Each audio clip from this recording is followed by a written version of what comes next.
Welcome to All Past Within. My name is Ishwar. I help people expand their consciousness and accomplish any goal beyond their wildest dreams. Now in this video, I'm going to get to a yogic technique which is very, very effective for keeping the respiratory tract, both higher and the lower one, up to par, and be able to boost your immunity to have enough supply of oxygen, and mainly to avoid, if done on a regular basis, mainly to avoid certain infections, nasal congestions, and also crisis. You might have asthmatic attacks and stuff related to bronchitis, but mainly allergic asthma.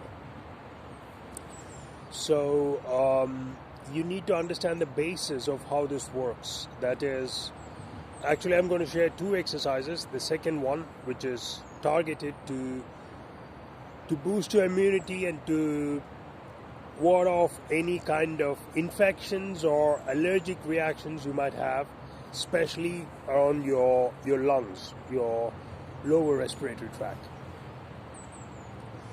So the first exercise, it's really simple. However, it's probably one of the most powerful pranayamas or breathing techniques in yoga, because it has the not just the potential, even the real sheer practical possibility of getting rid of heart clots. You might have clots in your arteries.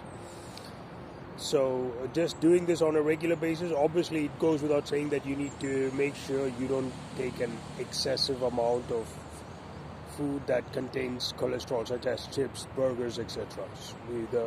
Everything that spikes HDL, you would say just cholesterol in general, you would want to keep it away or restrain it as much as you can, and and the healthier you eat, the better you're going to be. It's obvious, I guess.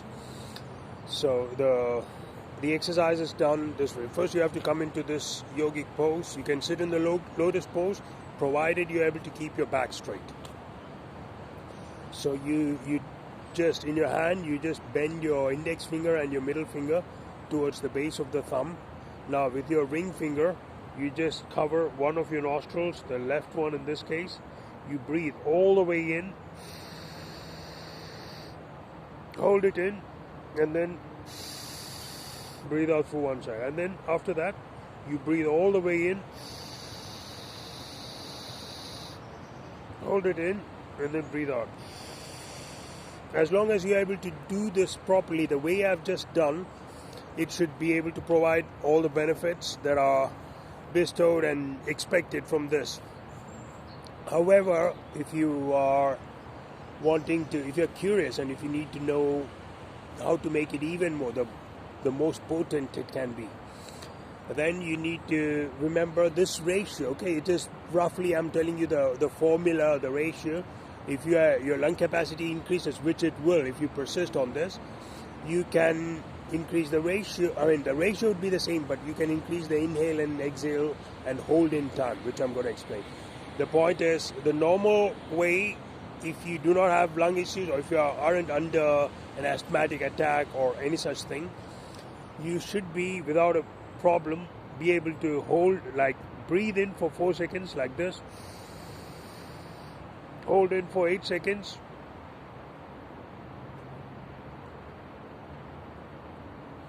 breathe out for 16 seconds.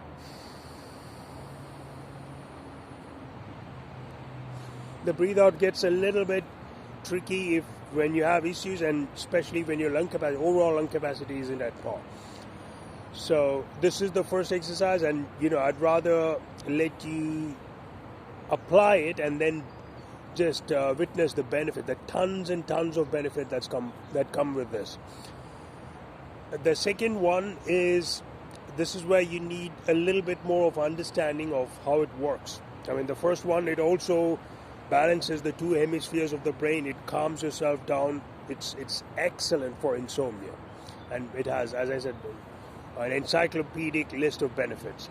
The second one is you need to understand this. Depending on whether you are a right-handed person or a left-handed, when the people who are right-handed, we have like the earth element kind of like balance on the right nostril, so to speak.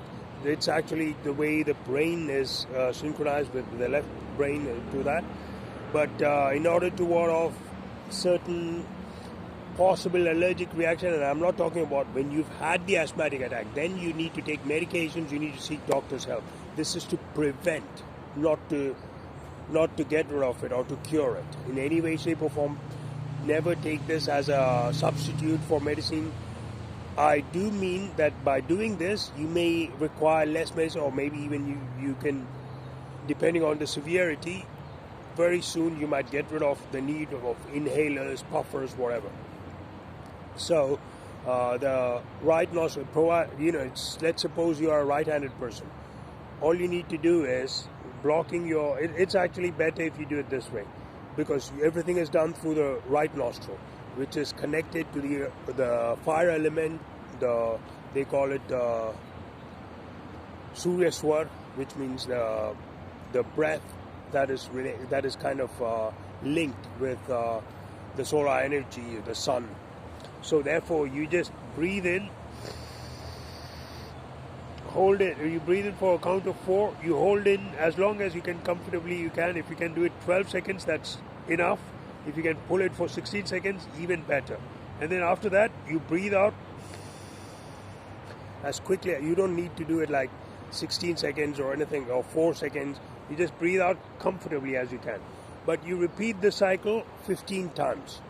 If you're a left-handed person, then you would have to do it on the left side. You'd have to simply just block out the right nostril and then do it that way. So when you're doing this, it kind of gradually increases the heat of the temperature of your body, and therefore it can even help you with allergic reactions. It's not the number one thing that's going to help your immune system or the allergic reactions, prevent them, but it definitely will help, and gradually it can lead you to a point where you do not have allergic reactions. There are so many other techniques that I've shared for allergic reactions, which you can scroll down below and find out. But if you just persist on this, your respiratory tract wouldn't suffer from any allergic reactions. Okay? So I hope this makes sense. If you like the video, please like and subscribe, and talk to you soon. God bless.